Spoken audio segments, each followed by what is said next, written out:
யாருடைய இந்த பூமியின் கடைசி வார்த்தையாக லா இலாஹ இல்லல்லாஹ் என்று மாறுகிறதோ அவர் சொர்க்கம் செல்லுவார்.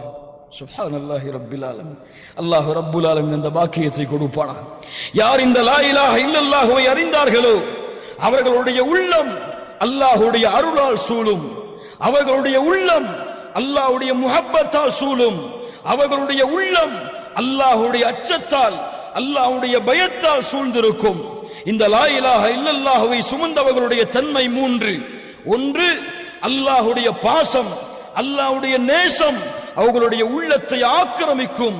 அல்லாஹ்வின் மீது பயம். இரண்டாவது, அல்லாஹ்வின் மீது பயம், அல்லாஹ்வை உள்ளத்தால் அஞ்சக்கூடிய குஷூ என்ற தன்மை அவர்களுடைய உள்ளத்தை ஆக்கிரமிக்கும்.